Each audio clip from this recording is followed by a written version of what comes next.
हम पहले भी घूमते थे। मैं 96 में घूमता था जब गोले जा रहे थे, जब मेरे घर पे भी वॉर किए गए, बम फेंके गए, मैं रुका नहीं, चलता गया और कभी डरा नहीं। क्या वो भूल गए? क्योंकि उसके बाद तो उनके कोई आदमी था ही नहीं, उनका झंडा भी नहीं था, कोई नहीं था। बाकी जब लाल कोच में झंडा चढ़ाने आए तो सारी फौज लेके आए थे। वो दिन भी था।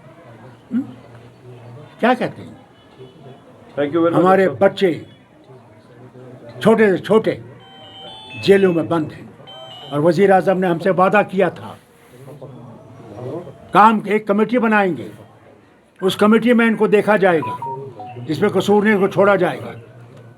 गवर्नर साहब वहाँ लेफ्टिनेंट गवर्नर बैठे हुए थे, उनसे कहा ये करना है।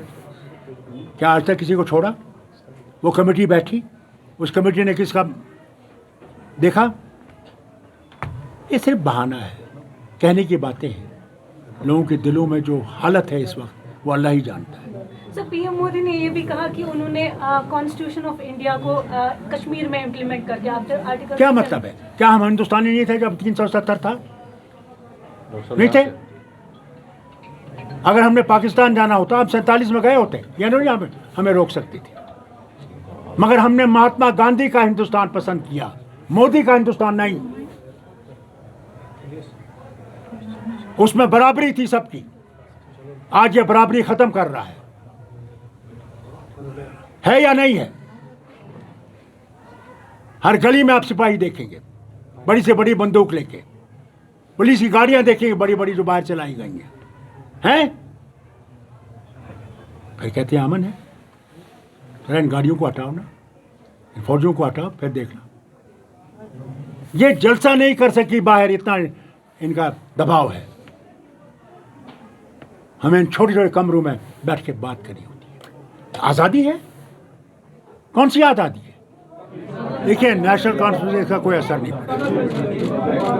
आपने लोगों का जज्बा और वलवला देखा है, वो जानते हैं आप किस लिए लड़ रहे हैं। हम भारत के आईन को बचाने की बात कर रहे हैं, जो अंबेडकर का कॉन्स्टिट्यूशन है उसको बचाने की बात कर रहे हैं। कि हम लोग इज्जत से रह सकेंगे या नहीं रह सकेंगे, वो हिंदू हो, मुसलमान हो, सिख हो, ईसाई हो, बौद्ध है, जो भी है, वो इज्जत से रहना चाहता है, इज्जत से चलना चाहता है, इज्जत से अपने मंदिर, मस्जिद, गुरुद्वारा, चर्च में जाना चाहता है। जो नफरत का माहौल पैदा किया गया है और जिस तरह इनका मौक़िफ़ है कि आईन को बदलाना है, नेशनल कॉन्फ्रेंस और जो हिंदुस्तान का गठबंधन बना है वो इसके लिए उनको इजाज़त नहीं देगा। हम उसी के लिए लड़ रहे हैं। हमारी मेजर लड़ाई ये है। शायद इसलिए आपने जम्मू में बात की थी कि खुद फारूक अब्दुल्ला अनसेफ है। मैं आपसे कहता हूँ ना, क्यों अनसेफ है? कोई भी आपको पकड़ सकता है। आपने खुद देखा, दाढ़ी काट रहे हैं, डंडे मार रहे हैं, मार डालते हैं। फारूक अब्दुल्ला कैसे सेफ? मैं भी तो मुसलमान हूँ। कब इनकी अक्ल में आए कि हम हिंदुस्तानी मुसलमान हैं?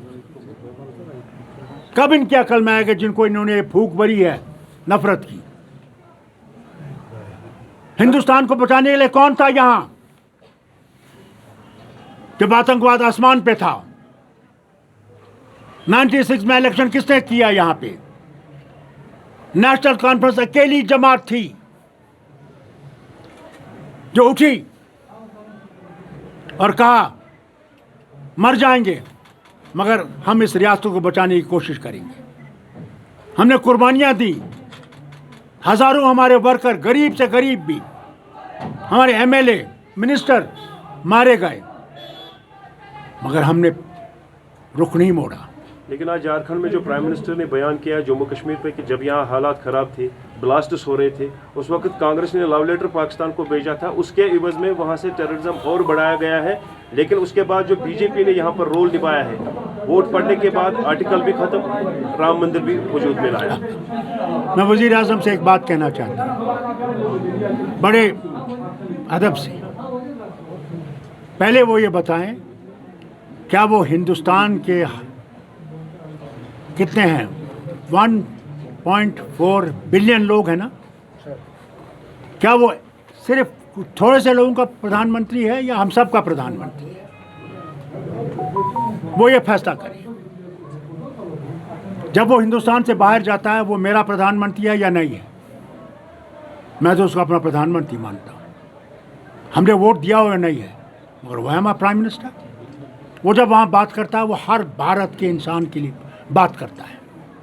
मगर जो नफरत उसने फैलाई आजकल, इस नफरत को धक्का दे दीजिए कि भारत बच सके।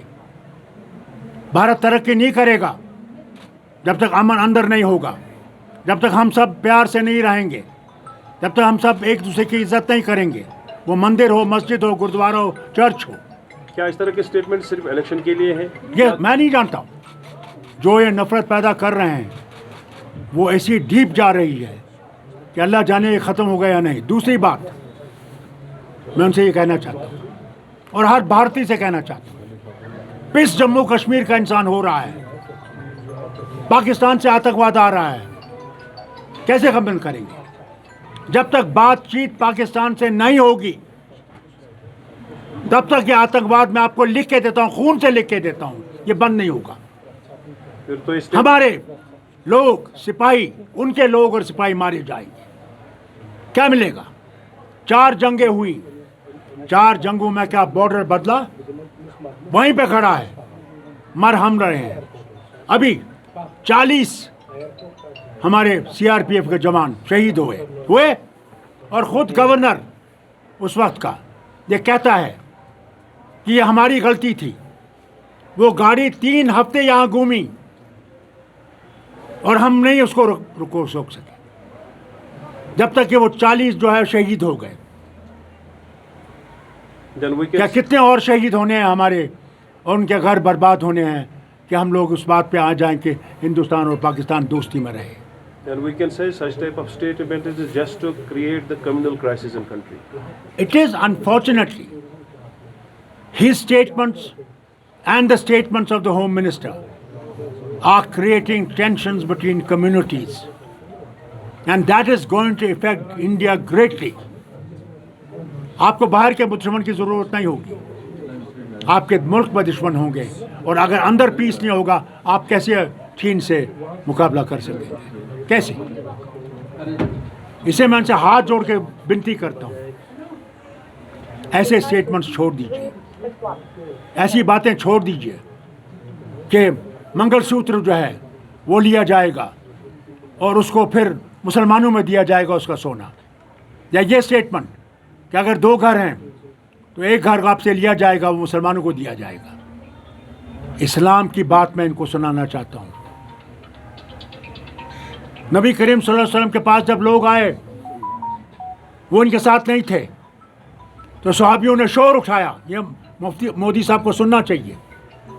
जब शोर उठाया तो अल्लाह का वही आया कि ऐ नबी, मेरे रसूल सल्लल्लाहु अलैहि वसल्लम, इनको बताओ कि इनका मज़हब और इनका खुदा जो ये मानते हैं हमें कबूल है, क्योंकि अगर तुम इनके खुदा को कुछ कहोगे तो ये तुम्हारे खुदा को कहेंगे, क्या तुम बर्दाश्त कर सको या नहीं कर सको? ये आयत है हमारी लिए। तो क्या मुसलमान किसी का मंगलसूत्र खाएगा? क्या किसी का मकान ले लेगा? प्रधानमंत्री जी, मैं सिर्फ आपसे ये कहता हूँ, 14 में तो आप कहते थे ना कि गैस की कीमत क्या है, उस वक्त 400 था, आज 1100 है।